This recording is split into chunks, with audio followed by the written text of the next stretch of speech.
Muy buenas a todos.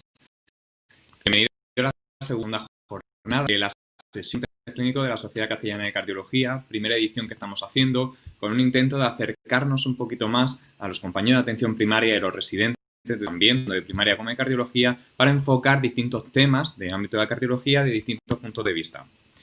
Hoy vamos a abordar la insuficiencia cardíaca. Lo vamos a abordar con dos charlas, aproximadamente unos 20 minutos cada una, donde, por un lado, abordaremos novedades terapéuticas que han habido especialmente, incluida la de las guías de 2016 y lo que ha habido posteriormente, y un abordaje que hemos titulado Mejor prevenir que curar, también de la insuficiencia cardíaca desde un punto de vista un poquito más global.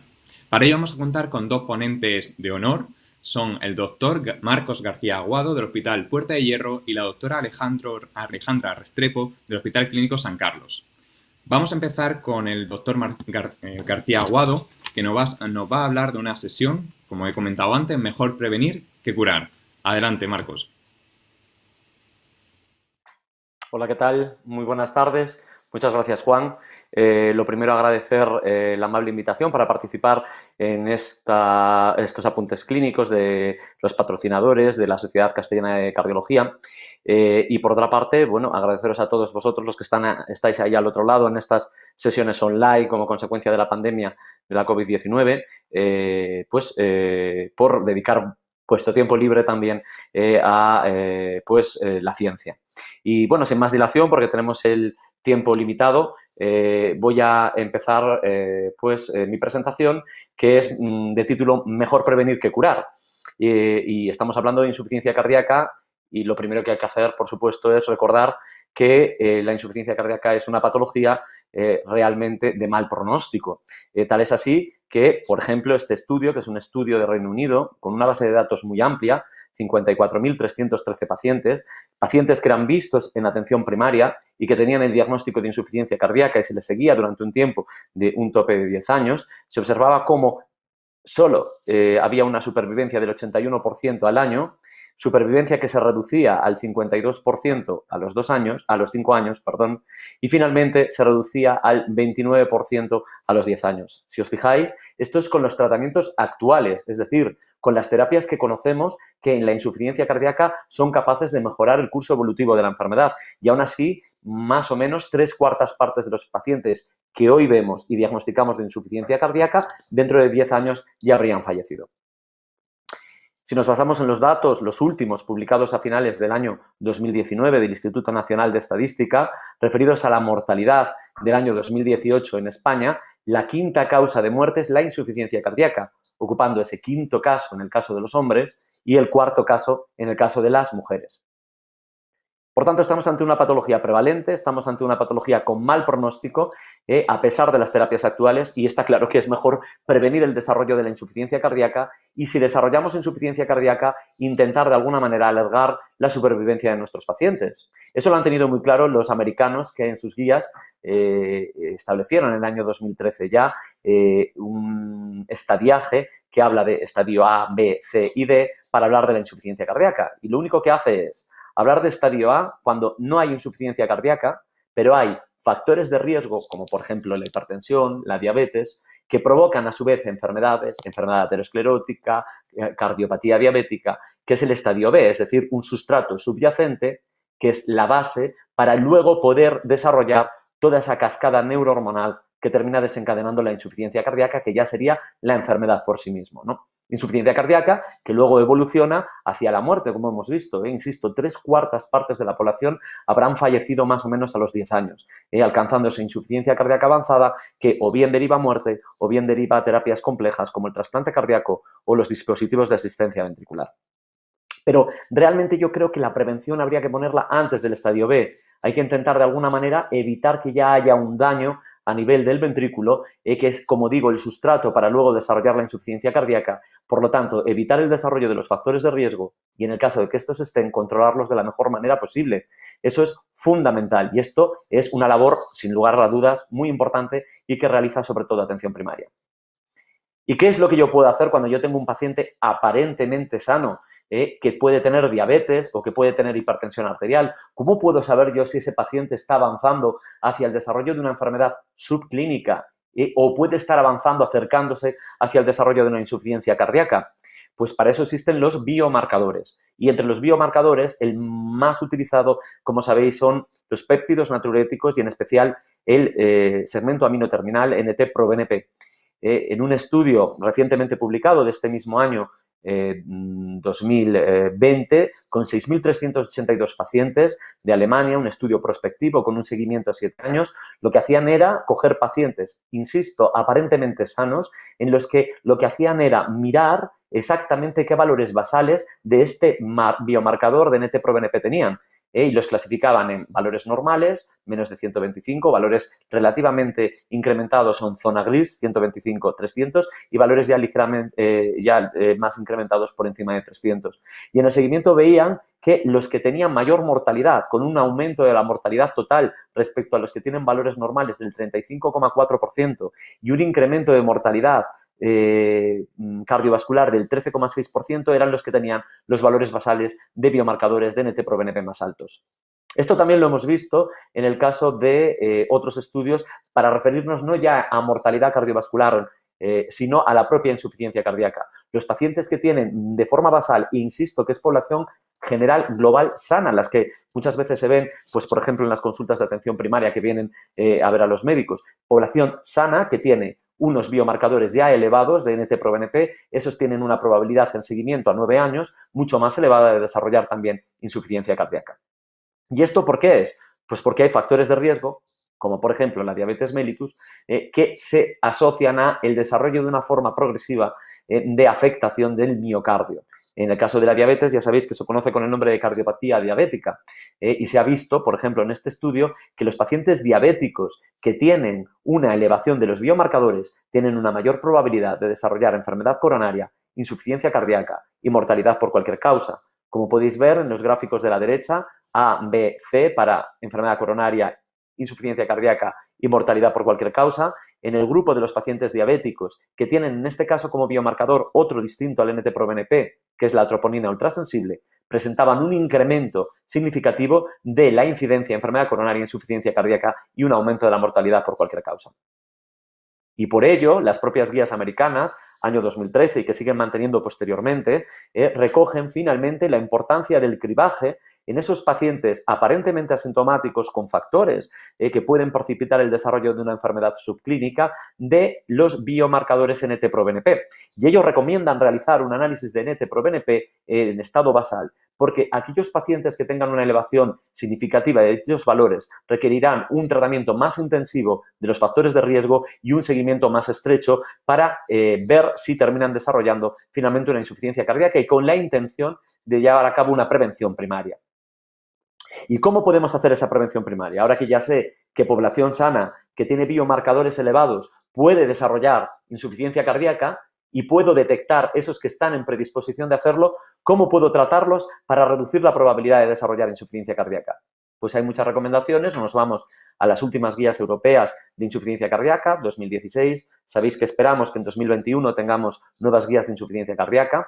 En esas guías nos dicen recomendaciones, la lógica, tratar todos aquellos factores de riesgo y llevar a cabo una vida sana por medidas higiénico-dietéticas. Pero también hacen recomendaciones de utilización de fármacos. ¿Cuáles? Por un lado, los IECAs. Y los IECAs se recomiendan, sabéis, en los pacientes que tengan ya una disfunción del ventrículo izquierdo, es decir, una pérdida de fuerza del ventrículo izquierdo, aunque no hayan desarrollado insuficiencia cardíaca, estadio B de insuficiencia cardíaca. Y por otra parte, también la recomiendan en aquellos pacientes que tengan enfermedad coronaria, con o sin disfunción ventricular. Y por otra parte, la aparición de un nuevo fármaco, los inhibidores del SGLT2, fármacos que se recomiendan. En estas guías, como están antiguas, 2016, solo hablaban de la empagliflozina, pero ahora mismo sabemos que estos fármacos, los inhibidores del SGLT2, son la EMPA, la CANA y la dapagliflozina los que han presentado estudios muy importantes para la prevención primaria de insuficiencia cardíaca. Estos estudios pivotales que todos ya conocemos son el estudio Emparel-Caucon, el CANVAS y el DECLARE, estudio de la empagliflozina, la canagliflozina y la dapagliflozina, respectivamente. Son estudios fundamentalmente en prevención de insuficiencia cardíaca, prevención primaria, porque la inmensa mayoría de estos pacientes no tenían enfermedad de insuficiencia cardíaca. Y se vio que con estos 3 fármacos se conseguía reducir de forma significativa la incidencia de nuevos episodios de insuficiencia cardíaca.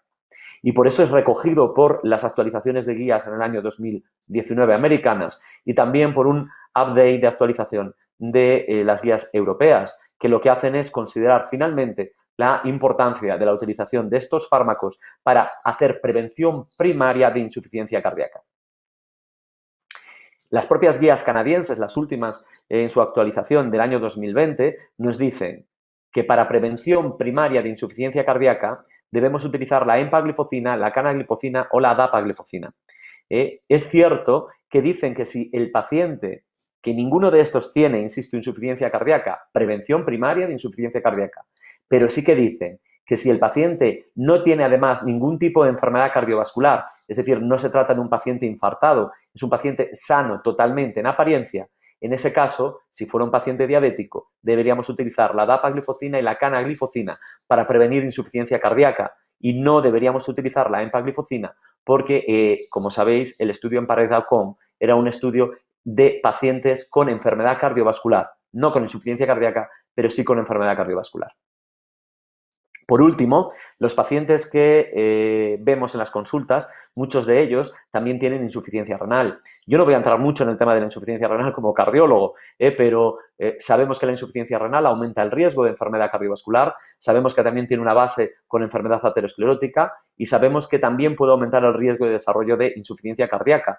Y sabemos que hay un fármaco, en este caso la dapagliflozina, que ha sido presentado su estudio DAPA-CKD hace muy poquito en el Congreso Europeo de Cardiología, en el que se comparaba dapagliflozina con placebo en pacientes que tenían deterioro renal con filtrados hasta 25 y pérdida de proteínas con valores de 200 o más. Y tenía un endpoint principal, que era un compuesto de deterioro en el seguimiento del filtrado igual o superior al 50% o alcanzar estadio final de insuficiencia renal o a presentar muerte cardiovascular o renal. Y ese endpoint principal alcanzó la significación estadística en los pacientes que eran tratados con dapagliflozina en relación con placebo. Y además, si miráramos con secundarios, redujo todos y redujo de forma significativa el combinado de deterioro de función renal en seguimiento, alcanzar la insuficiencia renal terminal o la muerte renal. En conclusión, la dapagliflozina parece, además, que es un fármaco que nos demuestra seguridad también en retrasar la progresión de insuficiencia renal hasta fases avanzadas y que podría utilizarse en pacientes con insuficiencia renal hasta estadios de 25. Pero esto es prevención primaria, pura y dura. Sabemos, por tanto, que podemos, insisto, por biomarcadores, ser capaces de saber ese paciente aparentemente sano si ya puede estar en riesgo de desarrollar insuficiencia cardíaca para tomar medidas, y esas medidas son, insisto, medidas higiénico-dietéticas, más la utilización de fármacos, inhibidores SGLT2 en el caso de pacientes diabéticos y si además no tienen enfermedad cardiovascular, canagliflozina, dapagliflozina y si tienen enfermedad cardiovascular, cana-dapa o empagliflozina. ¿Y prevención secundaria? ¿Qué es prevención secundaria realmente en el caso de la insuficiencia cardíaca? A ver, en el momento que nosotros desarrollamos insuficiencia cardíaca, estamos ya en una enfermedad que va a llevarnos, por desgracia, hacia ese terrible desenlace en un periodo de tiempo X, en torno a unos 10 años aproximadamente. En ese periodo de tiempo, el paciente no está siempre estable, sino que presenta episodios de descompensación y generan esos episodios ingresos, que suponen coste y que además deterioran la calidad de vida del paciente. Pero es que además cada ingreso hospitalario por insuficiencia cardíaca de mi paciente lo que va a hacer es empeorar el pronóstico y acortar su supervivencia. No solo eso, sino que a medida que nosotros subimos el número de episodios de hospitalización por insuficiencia cardíaca, veremos cómo el pronóstico va empeorando. Por tanto, hay una acumulación del empeoramiento pronóstico con cada uno de episodios de insuficiencia cardíaca. Además, sabemos que los pacientes que ingresan por insuficiencia cardíaca tienen un riesgo de volver a reingresar muy alto en los 30 primeros días y sobre todo en los 15 primeros días. Por eso, tenemos que tener mucho cuidado porque sabemos también, como se ve en la gráfica de la izquierda de Solomon, que publicó en el estudio la revista Circulation, que los pacientes con insuficiencia cardíaca que tienen un ingreso precoz tras el alta por insuficiencia cardíaca, esos pacientes tienen todavía mucho peor pronóstico.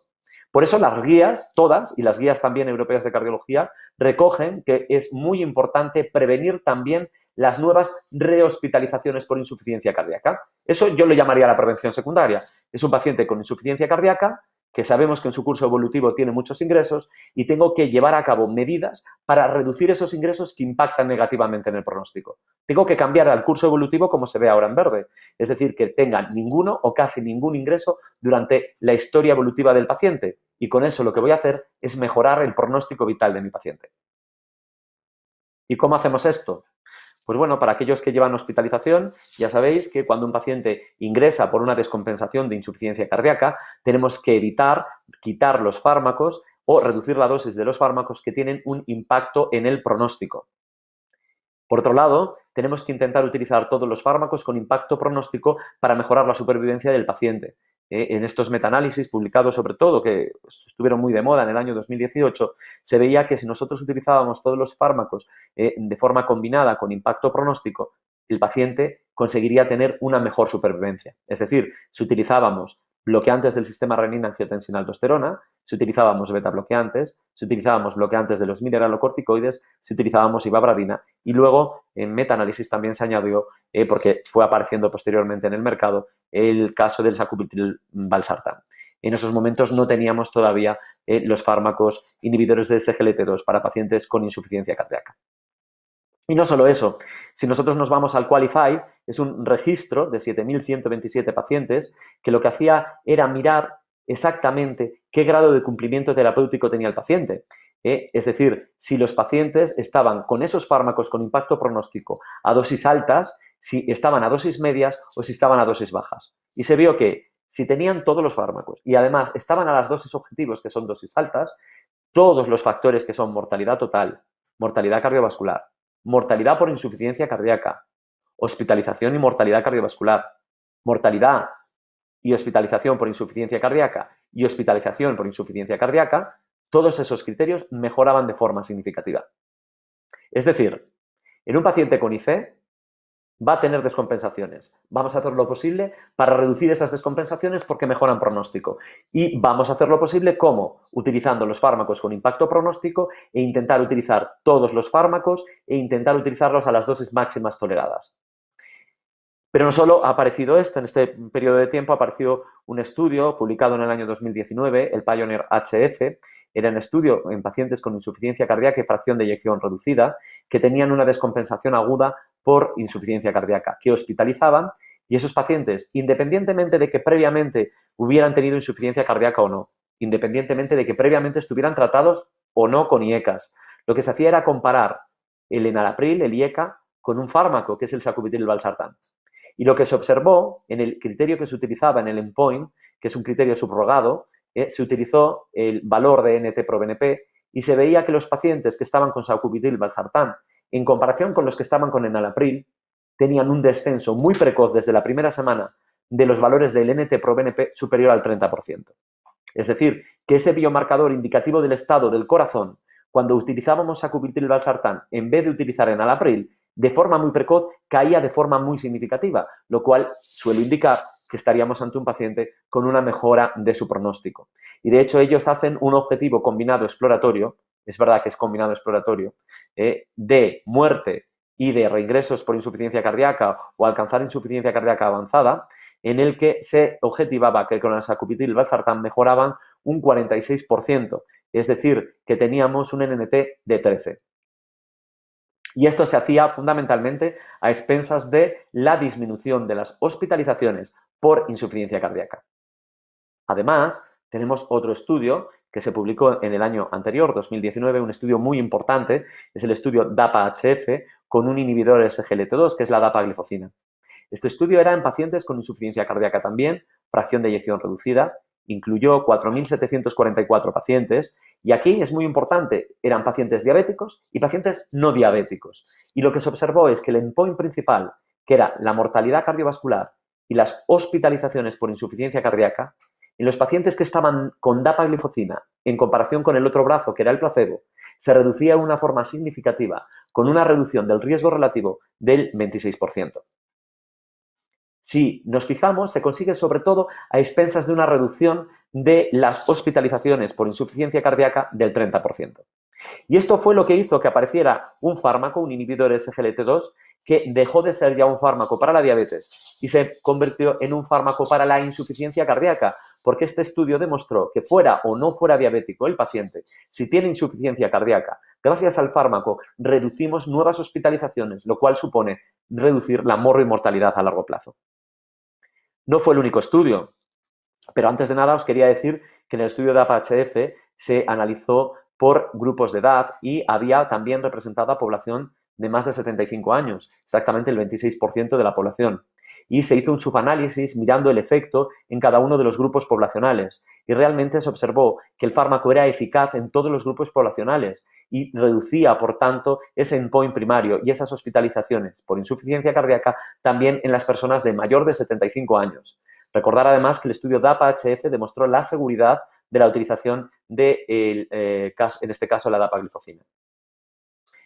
Este mismo año también hemos conocido otro fármaco inhibidor SGLT2, que es la empagliflozina, con el estudio Emperor Reduce, que es un nombre bastante pretencioso, no cabe duda, que también es un estudio en pacientes como el DAPA-HF con insuficiencia cardíaca, fracción de eyección reducida y diabéticos y no diabéticos. Es un estudio que incluyó menos pacientes que el DAPA-HF, 3.730, y que representan el 52% del total de los pacientes que formaron parte inicialmente del estudio. Ya sabéis que esto siempre va a ser un elemento importante que afecta a la validez externa de los estudios, ¿no?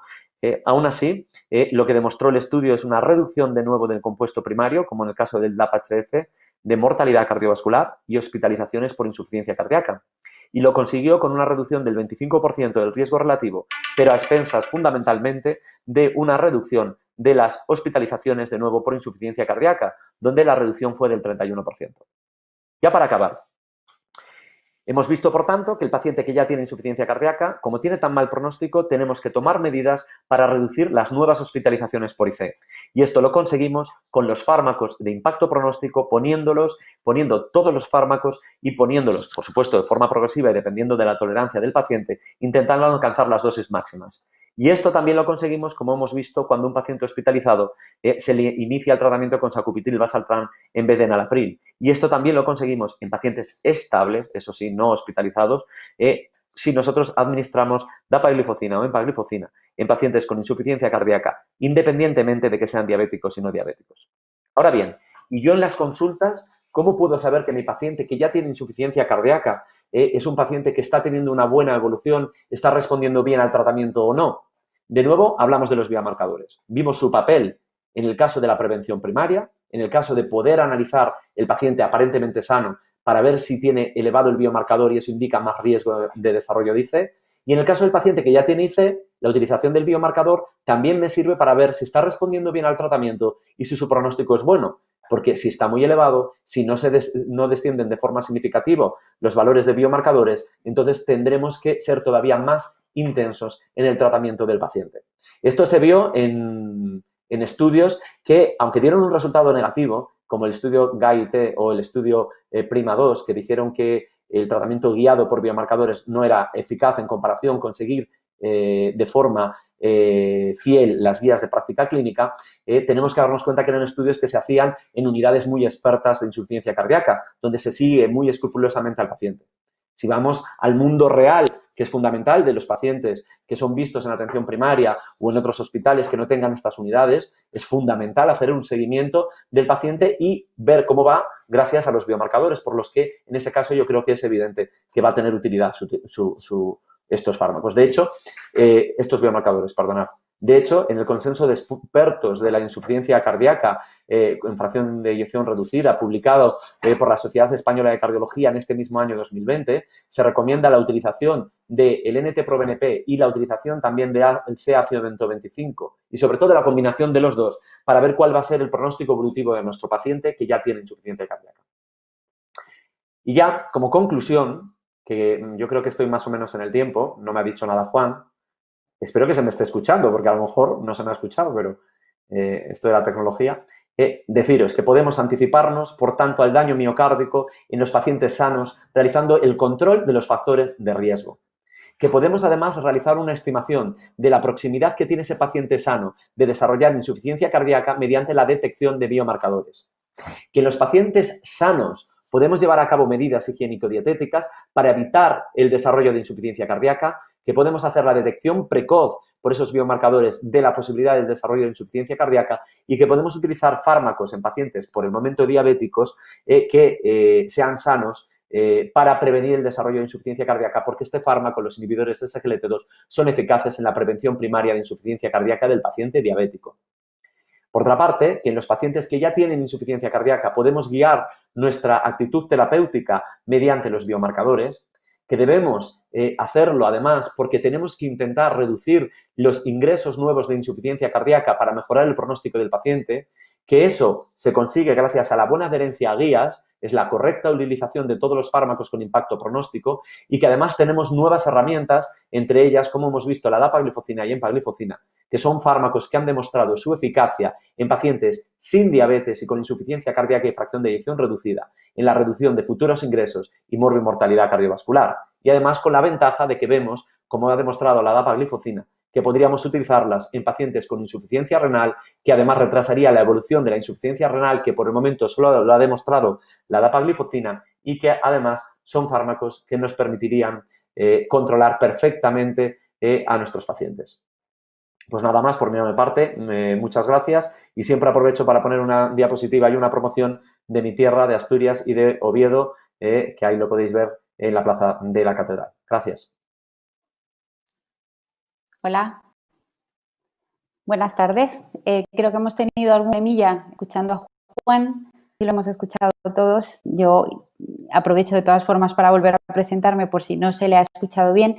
Yo soy Alejandra Restrepo, soy cardióloga de la Unidad de Insuficiencia Cardíaca y Cardiopatías Familiares del Hospital Clínico San Carlos y se me ha adjudicado la difícil labor, y creo que es difícil porque se intenta hablar de un tema muy importante como son las novedades de toda la insuficiencia cardíaca en los próximos 20 minutos y creo que es un trabajo un poco complicado. Entonces yo voy a intentar, más que resumirlo, que creo que no se puede resumir las novedades de la insuficiencia cardíaca en solo 20 minutos, darles una serie de pinceladas de las cosas que considero más importantes en el manejo de la insuficiencia cardíaca, tanto con fracción de eyección deprimida como con fracción de eyección preservada, un poco para despertar en ustedes más bien interés, ¿no? Interés en conocer, oye, pues mira, hay cosas nuevas, vamos a ver cómo se usan, cómo se ponen y a quién tengo que ponerlas, ¿no? Ese es mi objetivo con esta charla. Vamos a ver si lo conseguimos. Empezamos por la fracción de eyección reducida. Como todos sabemos aquí, pues hay grandísimos avances, ¿no? Entre el año 2018, 2019 y el 2020 ha vivido una gran expansión, ¿no? El tratamiento de la insuficiencia cardíaca con FEBI deprimida, fármacos, dispositivos, etcétera. No podemos no empezar con el sacubitril/valsartán. Yo creo que hoy en día todos sabemos que el sacubitril/valsartán es el fármaco de elección en prácticamente todos los pacientes con insuficiencia cardíaca y fracción de eyección deprimida que tengan síntomas estando con tratamiento. Creo que no hay ninguna duda. Prácticamente todos los pacientes deberían de estar ya tomando sacubitril/valsartán y hasta el año pasado todavía habían algunas dudas en algunos escenarios, ¿no? En esos escenarios en los que nos daba como más miedo a todos empezarlo, que eran la insuficiencia cardíaca descompensada e incluso durante una hospitalización por insuficiencia cardíaca y los pacientes naïf, aquellos pacientes que se diagnosticaban por primera vez y que nunca habían tomado tratamiento. ¿Qué vimos con sacubitril/valsartán? Pues a través de dos estudios, el estudio Transition y el estudio Pioneer, que también lo ha tocado un poco Marcos, pues nos demostraron que este fármaco fantástico, maravilloso, que ya disminuía la mortalidad, que ya disminuía los ingresos por insuficiencia cardíaca en los pacientes, pues que además era seguro, ¿vale? Tenía los mismos efectos adversos que el enalapril en pacientes con insuficiencia cardíaca descompensada, pacientes ingresados, hospitalizados por insuficiencia cardíaca y pacientes con primer diagnóstico, es decir, hoy en día yo creo que ya no podemos tener ninguna duda de que el sacubitril/valsartán es el fármaco de elección en prácticamente todos los pacientes con insuficiencia cardíaca y fracción de eyección deprimida en prácticamente todos los escenarios. ¿Qué hay más allá? pues más allá del sacubitril/valsartán empiezan a aparecer nuevas dianas terapéuticas. Y yo creo que esto es como lo más importante, ¿no? Que cada vez nos alejamos un poco más de esa famosa cascada neurohormonal e intentamos buscar nuevas dianas terapéuticas en estos pacientes que, a pesar de que hoy en día les tenemos súper tratados con su sacubitril/valsartán, su beta bloqueante, su aldactone o eplerenona, etcétera, aún así siguen ingresando y siguen falleciendo. Necesitamos nuevas dianas terapéuticas. Y aquí vienen los famosos ISGLT2. Ya nos han hablado también un poco de ellos antes. Estos fármacos empiezan a mencionarse en el tema de la insuficiencia cardíaca en las guías del año 2016. Entonces, solamente se habla del Emperor, ¿vale? Porque ha salido, del Empareg, de la empaglifosina, porque ha salido este estudio, que es el Empareg. Es el primero en el que, utilizando un ISGLT2 en pacientes diabéticos, nos demuestran que disminuye la hospitalización por insuficiencia cardíaca. Pero entonces no se puede decir que es un efecto de clase. ¿Qué ocurre? Que entre el año 2017 y el año 2019 empiezan a salir todos los estudios pivotales de todos los fármacos ISGLT2, empaglifosina, dapaglifosina, canaglifosina, todos ellos hechos en pacientes diabéticos con enfermedad cardiovascular establecida o con factores de riesgo cardiovasculares, y todos muestran que disminuye la hospitalización por insuficiencia cardíaca. Entonces ahí empieza la pregunta de si son realmente un tratamiento para la diabetes o podrían considerarse un tratamiento para la insuficiencia cardíaca. ¿Qué necesitábamos? Un estudio hecho en pacientes con insuficiencia cardíaca. Y así se hizo. Vino el estudio de APA Heart Failure, nos lo ha comentado un poco Marcos, se publica el año pasado, el año 2019, y es un estudio que busca evaluar la eficacia y la seguridad de la dapaglifosina 10 miligramos frente al placebo en pacientes con insuficiencia cardíaca instaurada. Pacientes muy bien seleccionados, pacientes todos ellos con FEV1 por debajo del 40%, cumplían criterios de insuficiencia cardíaca, NT-proBNP, ingresos, etc. Además, lo más importante probablemente, pacientes bien tratados, ¿vale? Pacientes recibiendo todos sus fármacos neurohormonales, diuréticos, etc. Y más de la mitad no diabéticos.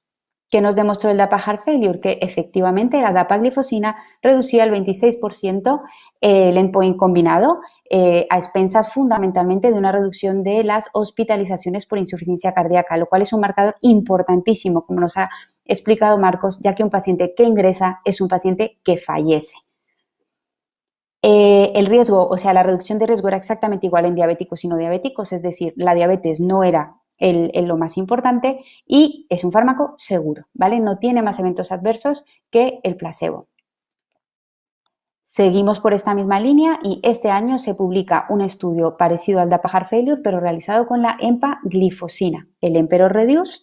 Se publica hace un par de meses en el Congreso Europeo, parecido en diseño, otra vez casi 4.000 pacientes, todos ellos bien tipificados, FEV1 menor al 40%, insuficiencia cardíaca, BNP alto, estos incluso un poquito más estrictos con el tema del NT-proBNP, porque si el paciente no había ingresado pedían unos NT-proBNPs más altos, y una vez más pacientes bien tratados, incluso el 18% con sacubitril/valsartán.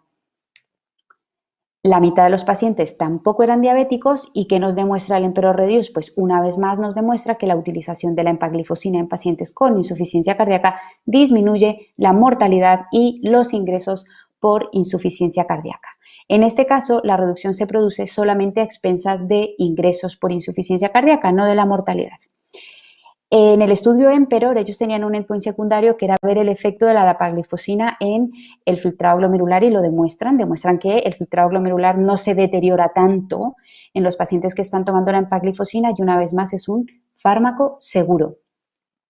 Después de la publicación del Emperor, la verdad es que lo que más se veían eran debates, ¿no? Que intentaban decir por qué dos estudios tan parecidos, que utilizaban una molécula parecida, es decir, del mismo grupo, de la misma clase, un ISGLT2, tenían resultados diferentes, sobre todo en lo que respecta a la mortalidad.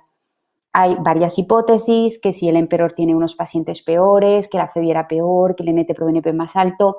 Yo personalmente creo que el mensaje que debemos sacar, y hoy en día lo que tenemos que tener claros los médicos, atención primaria, cardiólogos, todos, es que los ISGLT2 efectivamente tienen un efecto de clase y que son fármacos cardiovasculares y no solamente agentes hipoglucemiantes.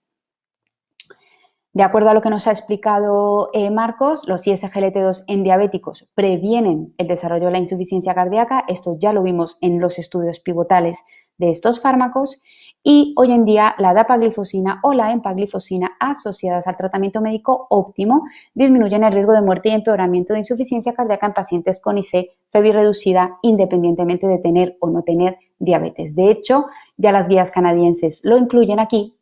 En este caso solo hablan de la dapaglifosina porque todavía no había salido el Emperor y estoy segura que próximamente lo veremos en nuestras guías.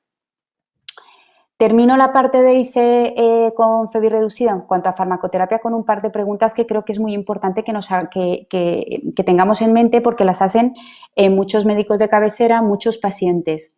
¿Cuáles son estas preguntas? Es si tras recuperarse la FEBI debemos o no mantener el tratamiento a largo plazo y si debemos retirar o podemos retirarle el tratamiento diurético a alguno de los pacientes que estamos viendo nosotros en la consulta. Se han hecho algunos estudios para intentar demostrar si podemos o no podemos retirar el tratamiento a aquellos pacientes que han recuperado la FEBI. Este estudio, brevemente, año pasado, 51 pacientes, bien tipificados una vez más, resonancia, NT-proBNP, todo muy bien medido, les quitan a la mitad el tratamiento médico y a los 6 meses el 40% de los pacientes habían vuelto a caer la FEBI. Además, la caída de la FEBI se documentaba por resonancia, o sea que eran unos resultados bastante sólidos. Diurético a largo plazo, lo vimos el año pasado en el Congreso de Insuficiencia Cardíaca y la verdad es que nos pareció súper interesante, un estudio hecho grande con muchos pacientes en el que a pacientes muy estables se les quitaba el diurético y se veía a largo plazo si tenían mayor sensación de disnea o si tenían que volver a tomar diurético.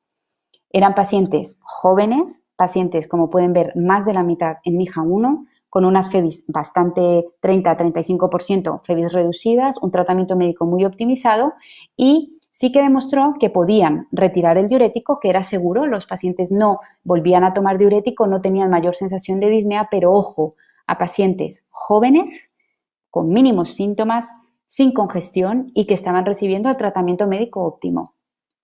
Respuestas a estas preguntas para médicos de cabecera, para pacientes, que son los que más nos presionan, que quieren quitarse las pastillas. ¿Debo mantener el tratamiento a largo plazo? Sí. No hay evidencia que apoye que es seguro retirarlo. Y si lo retiramos, sería obligatoria una vigilancia muy estrecha del paciente. ¿Puedo retirarle el diurético a algún paciente? Sí, pero a pacientes muy seleccionados y vigilando muy de cerca, lo cual no siempre es muy fácil de conseguir. Dispositivos, una pincelada del MitraClip. En el año 2019 se publican 2 grandes estudios muy famosos, todos lo hemos oído hablar en algún momento de estos estudios seguro. MitraFrance, COAPT, son 2 estudios que lo que hacen es evaluar un dispositivo, el mismo dispositivo, que es un clip que se pone a nivel de la válvula mitral en pacientes con insuficiencia mitral severa, FEBI severamente reducida, sintomáticos y con tratamiento médico óptimo. ¿Qué pasa? Que en uno de los estudios se obtiene que sí que efectivamente reduce la IM, pero no tiene ningún impacto a nivel pronóstico del paciente y sin embargo en el otro parece ser que sí que se obtiene mucho beneficio en los pacientes seleccionados. ¿Qué pasó aquí? ¿Por qué un estudio que estaba evaluando exactamente el mismo dispositivo en exactamente los mismos pacientes da unos resultados tan diferentes? Y luego, lo que es más importante y lo que creo que siempre debemos sacar de un estudio que falla o que no sale positivo, no sale lo que nosotros esperamos, es qué tenían esos pacientes que estaban incluidos en este estudio diferente a aquel para que estos vayan bien y estos vayan mal. Y eso es lo que hemos hecho. Lo que hemos hecho después de la publicación de estos 2 estudios y nuestra práctica clínica viendo pacientes con insuficiencia cardíaca y FEBI reducida, nos ha permitido decir que el MitraClip sirve, ¿vale? Disminuye la mortalidad, disminuye los ingresos por insuficiencia cardíaca, evidentemente asociado al tratamiento médico óptimo y en pacientes muy seleccionados. ¿Qué pacientes? Pues mira, los que cumplían el criterio del COAPT. De hecho, en las guías, en el consenso que salió el año pasado y este mismo año también, nos dicen eso, ¿no? Que son los pacientes que cumplen los criterios de este estudio. ¿Quiénes son? Pacientes que tienen una IM severísima y un ventrículo izquierdo disfuncionante, pero que no es el protagonista principal de la clínica. ¿Tienen todos ustedes que saber a quién ponerle MitraClip, cuándo, dónde? No. Pero sí que es importante que tengan en mente que existen pacientes que se pueden beneficiar de este tipo de dispositivos y que en unidades de insuficiencia cardíaca especializadas sabemos pues seleccionar a estos pacientes para implantarles estos dispositivos. ¿Más novedades en IC con FEBI reducida? Muchísimas. No voy a entrar en ellas, pero bueno, tienen que saber que tanto en dispositivos como en fármacos se están intentando tocar nuevas vías terapéuticas y seguro que vamos a tener más novedades en el futuro. Cierro esta parte de mi charla comentándoles con esta diapositiva lo que creo que va a pasar. Creo que venimos de este esquema, ¿no? Que todos tenemos como muy interiorizado, empiezo el IECA y si síntomas sigo con este y si síntomas paso a esto por este tipo de esquema, ¿no? En el que yo creo que los pacientes con ISA y fiebre reducida todos tienen que tener un tratamiento completísimo, todos ellos, porque una definición de una clase funcional NIHA2 es algo bastante subjetivo. Todos deberían de estar cubiertos. Creo que los ISGLT2 van a entrar a formar parte del armamento terapéutico de estos pacientes y luego están todos estos dispositivos, otros fármacos más allá, el Vericiguat, etcétera, que ya competen más a unidades de insuficiencia cardíaca. Pasamos a la FEBI preservada rápidamente. La verdad es que después de ver la FEBI reducida se queda uno un poco triste, ¿no? Cuando ve el tratamiento de la insuficiencia cardíaca con FEBI preservada, porque da la sensación de que no ha habido nada, ¿vale? Yo creo que no es que no haya habido nada, ¿eh? Yo soy más optimista y yo creo que al contrario de esto estamos viviendo como un nacimiento de la insuficiencia cardíaca con la FEBI preservada, que ahora está tomando una importancia grandísima, la importancia que se merece, si tenemos en cuenta la prevalencia, la morbimortalidad que tiene y el impacto que tiene tanto en el pronóstico de los pacientes como en el sistema sanitario. Así que yo creo que la FEBI preservada nos va a dar grandísimas sorpresas. Cuando uno ve las guías de práctica clínica de la insuficiencia cardíaca, lamentablemente la fracción de eyección preservada tiene una hoja y media, no tiene nada más. Y de hecho empiezan con esa frase de no existe ninguna evidencia científica para el tratamiento de la IC con FEBI preservada y directamente te hablan de que tienes que poner diuréticos. Yo creo que hay que empezar hablando de qué es la IC con FEBI preservada y creo que aquí hemos tenido un grandísimo avance en el año 2016 en el que ya nos decían que no era solo disnea y FEBI mayor del 50%, sino que teníamos que tener NT-proBNP alto y teníamos que tener alteraciones en el eco. En el año 2018 y 2019 hemos ido todavía más allá. Se han diseñado scores en los que se intenta ayudar al clínico a especificar bien si un paciente tiene disnea de origen cardiológico. De hecho, ya nos animan a hacer pruebas de esfuerzo, cateterismos derechos para estar seguros de que eso es una insuficiencia cardíaca con FEBI preservada y van más allá porque nos dicen que tenemos que buscar cuál es la etiología. ¿Por qué?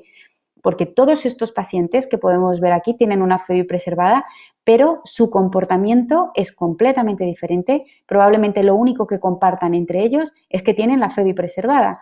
Y para complicar aún más el asunto, son pacientes que tienen muchísimas comorbilidades, muchas de ellas con más impacto que la propia insuficiencia cardíaca en su pronóstico.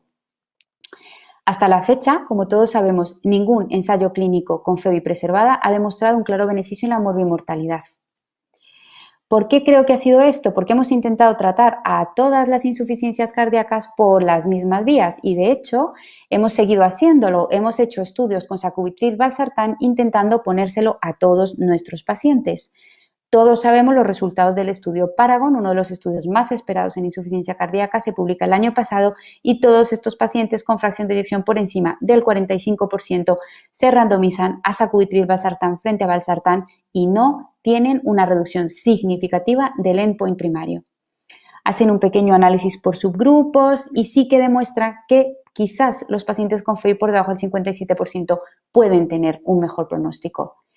Este año vimos otra vez, yo creo que todos un poco con tristeza, los resultados del estudio Parallax. Una vez más, sacubitril/valsartán a todos. En este caso, FEBI mayor del 40%, endpoints distintos, NT-proBNP y test de los 6 minutos. Una vez más, fallamos. Reducción del 16% del NT-proBNP, pero sin correlato con mejoría de clase funcional. Algún endpoint secundario o subanálisis más bien no son endpoints secundarios, pero finalmente tenemos que concluir que el sacubitril/valsartán no ha demostrado ningún beneficio en el tratamiento de los pacientes con ISA y FEBI preservada. ¿Debemos considerar esto un fracaso? Yo pienso que no. Creo que esto, por una parte, nos ha demostrado que claramente la IC con FEBI preservada no es lo mismo que la IC con FEBI deprimida, son dos cosas completamente diferentes. Y luego nos ha demostrado que la fracción de eyección sí que es importante, ¿vale? Porque en esos ensayos que metían a todo aquel con FEBI mayor del 40, a todo aquel con FEBI mayor del 45%, cuando se hacían subanálisis en función de la FEBI, se veía que efectivamente si la FEBI estaba por debajo del 50%, que es lo que realmente es FEBI preservada, sí que mejoraba el pronóstico de estos pacientes. Con lo cual, la IC con FEBI levemente deprimida, esta del medio, esta intermedia que ninguno sabemos muy bien si tratar o no tratar, pues claramente no es igual que la insuficiencia cardíaca con fracción de eyección preservada. Y los pacientes con FEBI intermedia se comportan completamente diferentes a estos pacientes de aquí y efectivamente sí responden a candesartán, a sacubitril, valsartán, etc. ¿Tienen estos y estos algo en común? Pues no lo sabemos. Igual es que la activación neurohormonal juega un papel muy diferente en estos pacientes. Tratamiento de la IC por fenotipo, la amiloidosis cardíaca, ¿vale? Es un grupo de pacientes con insuficiencia cardíaca y fracción de eyección preservada que tienen un comportamiento completamente diferente al resto de la insuficiencia cardíaca. La amiloidosis cardíaca por transtirretina cada día cobra más importancia. ¿Por qué? Porque tenemos un tratamiento, el tafamidis, que demostró hace 2 años en el estudio ATTRACT que efectivamente los pacientes con amiloidosis cardíaca por TTR tratados con tafamidis vivían más y ingresaban menos por insuficiencia cardíaca. Este año que nos hemos encontrado este estudio interesantísimo, el Explorer, que utiliza un fármaco específico para los pacientes con miocardiopatía hipertrófica y efectivamente disminuye la obstrucción de los pacientes con miocardiopatía hipertrófica, con lo cual otro tratamiento específico por fenotipo para la IC con FEBI preservada. Como les dije al comienzo, creo que el tratamiento de la IC con FEBI preservada va a pegar una gran expansión en los próximos años, estoy convencida, fundamentalmente porque ya hemos entendido que los pacientes con insuficiencia cardíaca y FEBI preservada son diferentes entre sí, tanto porque tienen fenotipos diferentes, como porque tienen comorbilidades diferentes, como porque responden diferente al tratamiento médico. Y creo que empezaremos a distinguir a los pacientes entre ellos, a buscar dianas terapéuticas específicas en cada uno de ellos y empezaremos a ver finalmente resultados positivos con tratamientos para IC con FEBI preservada. Concluir, la IC con FEBI reducida, gran expansión en los últimos años, sacubitril, valsartán para todos o digamos la mayoría de los pacientes y los ISGLT2 muy probablemente también entrarán en ese arsenal terapéutico. Más allá del tratamiento médico tenemos dispositivos. Con la excepción del tafamidis y del mavacantem, ningún grupo farmacológico ha demostrado ningún efecto beneficioso en el paciente con IC y FEBI preservada. Hay que caracterizar a los subgrupos de IC con FEBI preservada porque tenemos que ver cuál es su mecanismo fisiopatológico real para poder crear o encontrar tratamientos adecuados y que, como han visto, el tratamiento médico óptimo y el manejo de las comorbilidades es al final la piedra angular del manejo de la insuficiencia cardíaca. Todo se añade al tratamiento médico óptimo, nada se cambia uno por otro. Y yo creo que esto solo lo podemos alcanzar con un trabajo coordinado entre los distintos especialistas. Muchas gracias.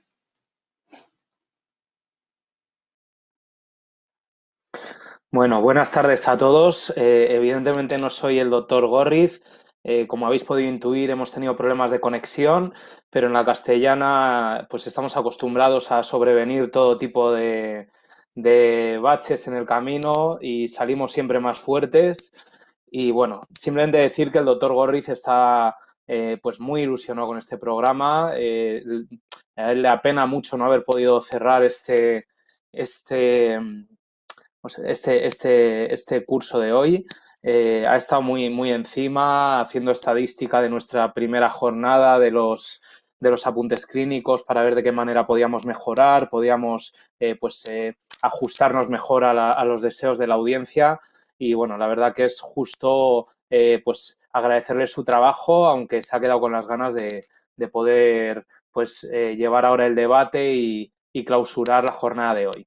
Estamos recibiendo algunos comentarios. Vamos a ver. Aquí la doctora Cobo, que como todos sabéis es una experta en insuficiencia cardíaca del Hospital Puerta de Hierro. Dice, excelente presentación, solo recordar que en el ensayo de retirada de diurético, el NT-proBNP era 620 y la furosemida 40-80 miligramos. Seguimiento corto. Importante, autocuidado y medidas objetivas de eubolemia. Yo creo, se me está escuchando bien, ¿verdad? Si me ponéis por chat Sí. que se me escucha bien, me quedo mucho más tranquilo. Ahora está, Alejandra, estás tú, ¿verdad? Sí, vale, ya te veo bien. Vale. Bueno, Juan nos manda un chat que ha habido problemas, cosas del directo, pero bueno, como no os preocupéis, no hay nada más apasionante que llevar una discusión de insuficiencia cardíaca así sobrevenida por la tarde, así que nada, yo estoy encantado de estar aquí. Entonces, yo quería hacerte una pregunta, Alejandra, que me había, bueno, un poco lo has dicho, ¿no? Pero como esto está un poco dirigido a médicos de atención primaria, residentes, yo creo que te quiero preguntar si a la luz de Emperor y de DAPA, ¿verdad? O de DAPA y Emperor, si tú crees que es el momento de usar ya los ISLGT2 pues de manera sistemática, independientemente del metabolismo hidrocarbonado del paciente. Y si es así, pues a partir de qué FEBI crees tú que podemos empezar a emplearlos. Bueno, se me oye a mí bien, ¿no? Ahora, sí. Sí, perfecto. ¿Tú me oyes bien? Sí, perfecto. Sí, sí. Yo creo que sí. O sea, a la luz de la evidencia que tenemos ahora, es verdad que podemos buscarle todos los peros, que si no estaban con suficiente sacubitril valsartán, que si... Perfecto, pero eran pacientes con insuficiencia cardíaca.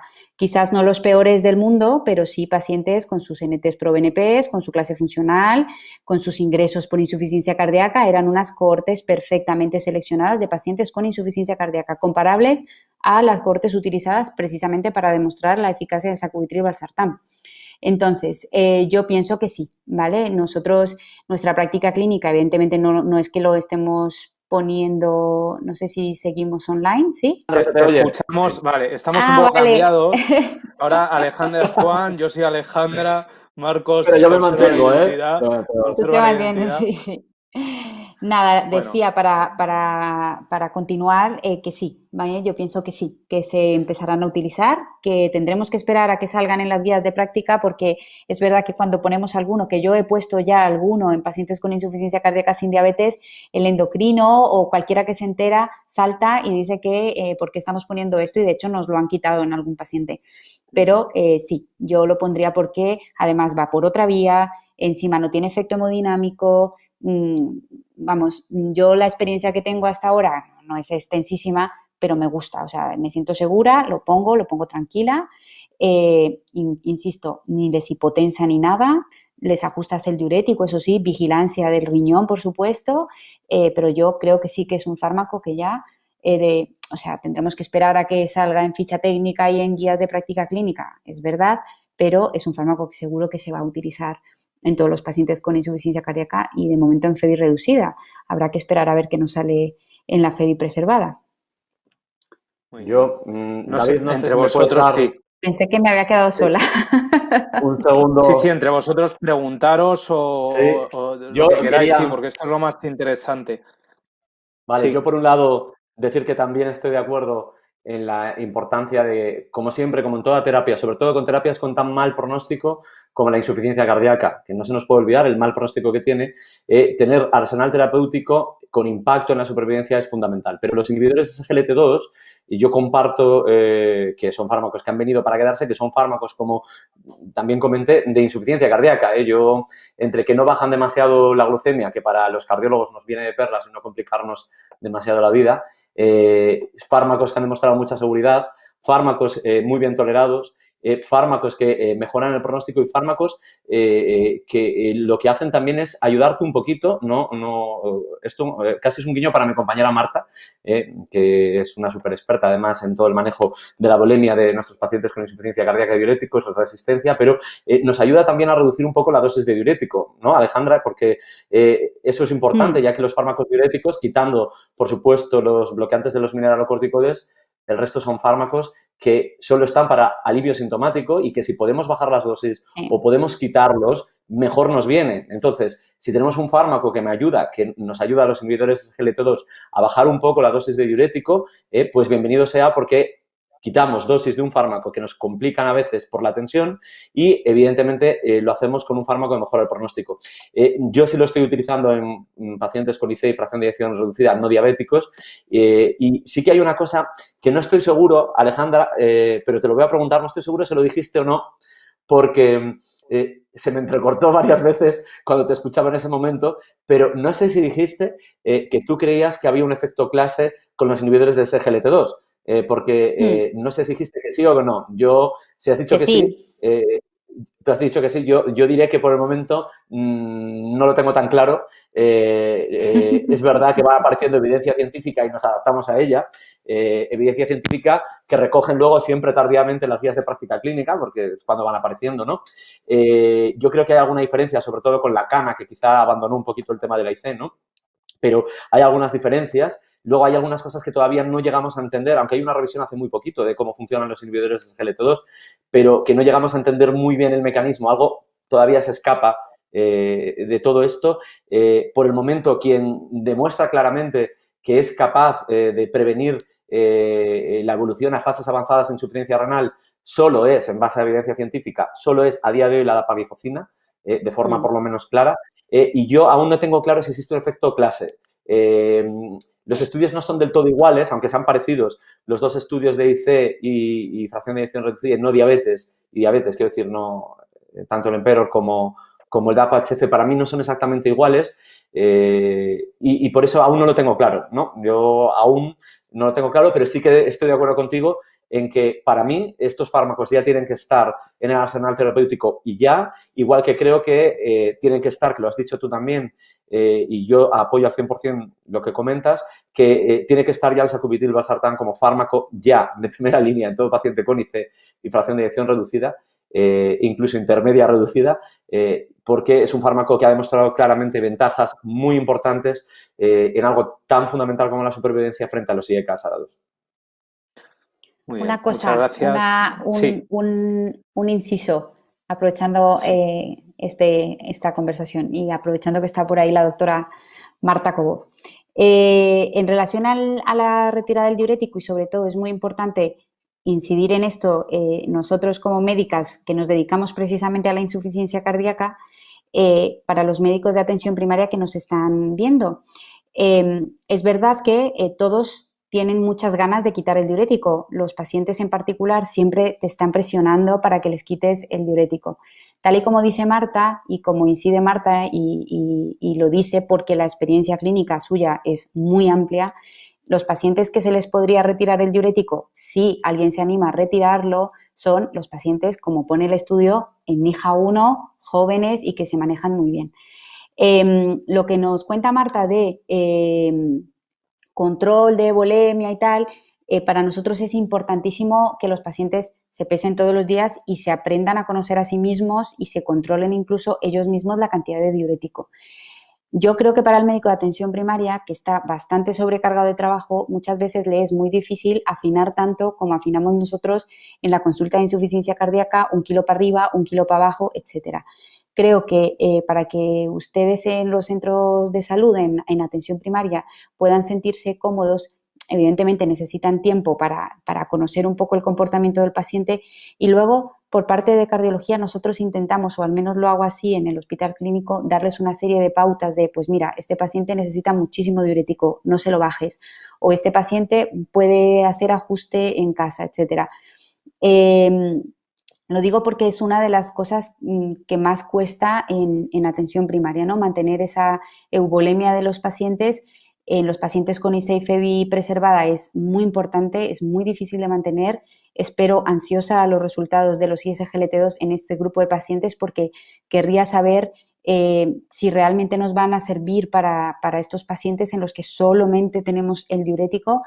Y bueno, y en la FEBI deprimida eso, el pequeño estudio que les muestro, pero bueno, que está muy bien el matiz que hace Marta de que el diurético hay que llevarlo con muchísimo mimo, muchísimo cuidado y son muy seleccionados los pacientes a los que se les puede retirar, como he dicho, NIJA prácticamente 1 y pacientes jóvenes y con BNPs muy bajitos, muy controlados. Solo eso para que no quiero transmitir que quiten el diurético. Ha quedado claro, solamente en el chat. a esos. En el chat el comentario de Marta, que es eso, el BNP no era excesivamente alto, la dosis de furosemida no era excesivamente alta. Mucha precaución con suspender los diuréticos, ¿no? Sabemos que el diurético continúa siendo una herramienta fundamental en el manejo de insuficiencia cardíaca. Yo creo, bueno, un poco, si no surgen más preguntas del chat, vamos un poco fuera de tiempo, vamos a hacer una pregunta que ha surgido recurrentemente o comentario que va hacia Marcos, que es acerca del BNP, ¿no? O sea, cómo manejarnos en entornos en los que no disponemos de BNP. O yo lo ampliaría un poco, incluso también, desde luego el BNP ayuda mucho, pero cómo manejarnos en pacientes en los que no sabemos interpretar muy bien los cambios del BNP, por ejemplo, los enfermos renales o enfermos ya pues con varias descompensaciones, etcétera, ¿no? Otra cosa más en relación a esto. ¿El CA125 puede aportar algo en el ámbito de atención primaria en estos pacientes que quizá lo tienen un poco más disponible? Ahí va la pregunta, Marcos. Vale. Bueno, pues también aprovecho para decir que estoy totalmente de acuerdo con lo que dice Alejandra y mi compañera Marta, por supuesto, de la importancia del manejo y de la euvolemia del paciente, que es lo que se ha dicho, ha incidido Alejandra, y completamente de acuerdo. Y también insistir en la importancia de que tengamos esos fármacos con impacto pronóstico de todos esos grupos del algoritmo que son fundamentales para la supervivencia del paciente. Contestando la pregunta que se formulaba en el chat, que me has dicho, David, mira, hay una revisión o una actualización de la Sociedad Española de Cardiología que ha sido publicada este mismo año, en el que hay una parte muy interesante, muy orientada al manejo de los pacientes en atención primaria, en el cómo establecer el diagnóstico, la realidad de los diferentes centros, es decir, centros que sí tienen biomarcadores, que hay algunos que tienen accesibilidad, otros que no tienen accesibilidad a biomarcadores, y ahí aparece las opciones que se dan de manejo. Es verdad que el biomarcador te puede ayudar. Yo creo que es interesante, sobre todo, si no puedes hacer un seguimiento muy estrecho, ¿no? Yo creo que en centros de unidades de insuficiencia cardíaca, si haces un seguimiento fiel a las guías de práctica clínica, no te aporta tanto, pero es verdad que si no tienes biomarcadores es complicado. Tendrías que utilizar otros parámetros, que son parámetros sobre todo exploratorios, clínico del paciente, ver cómo va evolucionando y por otra parte, el apoyo, por supuesto, de las diferentes unidades en la relación que tiene que haber siempre como multidisciplinar en el manejo de pacientes con insuficiencia cardíaca. Respecto al CA125, cuando sale un biomarcador, porque es que hay muchos biomarcadores para ayudar o el pronóstico o el manejo de los pacientes, siempre tienen que aportar algo, ¿no? Es decir, tienen que aportar una mejora de capacidad discriminatoria con respecto a lo que ya tenemos. Lo que está más extendido es el NT-proBNP. El CA125 puede ayudar, incluso parece que podría aportar algo de estimación mejora pronóstica de los pacientes respecto al NT-proBNP, es decir, sumado al NT-proBNP. Ahora sí, yo creo que muy claro, el manejo del CA125 para los pacientes no está, pero sí que es cierto que el CA125 sí es un biomarcador cuyos valores elevados son capaces de estimar un peor pronóstico y una peor evolución de nuestros pacientes. Y, por tanto, no veo mala opción el poder utilizarlo siempre y cuando tenga muy en cuenta, insisto, el manejo clínico del paciente, cómo se encuentra y la educación y el control de todos esos factores fundamentales. Muy bien, pues muchas gracias por la respuesta. No sé, Alejandra, si quieres tú añadir algo a este tema. No, a ver, yo de momento el CA125 la verdad que no lo estamos utilizando nosotros todavía en la práctica clínica porque no tenemos muy claro el papel que pueda cumplir y sobre todo yo creo que en atención primaria de momento todavía yo tampoco lo utilizaría para nada, sobre todo porque puedes tener resultados que te lleven a sitios completamente diferentes y yo como siempre digo, todo lo que no sepas interpretar, no lo pidas porque no lo vas a saber interpretar. Entonces, yo de momento toda muy cauta con la generalización de utilizar el CA125 hasta que no tengamos experiencia. Para insuficiencia cardíaca derecha a lo mejor puede ser más útil que el BNP. Depende, porque luego muchos pacientes o sea, que la citis, que bueno, que puede ser de origen cardiológico, es verdad, la misma citis en sí misma genera también el aumento del CA125 y no siempre tiene por qué ir mal. Entonces, yo de momento todavía necesitaría aprender un poco más, verlo más en mi práctica clínica para interpretarlo bien en según qué contexto. Creo que faltaría un poco todavía. Y en atención primaria, desde luego, todavía no le veo ninguna cabida ahora mismo. Muy bien, pues nada, un poco por resumir, en atención primaria, enfatizar mucho los parámetros clínicos, ¿verdad? Preguntar por la nicturia, preguntar por el peso del paciente, exploración física, ¿verdad? Y bueno, y aquellos lugares donde lo tengan disponible el BNP, por supuesto. Yo creo que con esto vamos a cerrar ya porque vamos varios minutos por encima del tiempo establecido. Han sido 2 excelentes presentaciones. Os agradezco mucho vuestro compromiso y vuestra colaboración. Y nada, sabéis que la insuficiencia cardíaca es pues una de las puntas de lanza en nuestra práctica de cualquier cardiólogo y de cualquier médico que atienda a pacientes clínicos. Y bueno, muchas gracias a todos. Os emplazamos a nuestra próxima jornada o sesión de apuntes clínicos, que será el 15 de octubre, y en esta ocasión tratará de fibrilación auricular, también con varios ponentes pues de lujo, y que seguro que nos hacen muy atractivas las presentaciones. Y sin más, os deseo que paséis una tarde muy, muy feliz. Muchas gracias. Muchas gracias.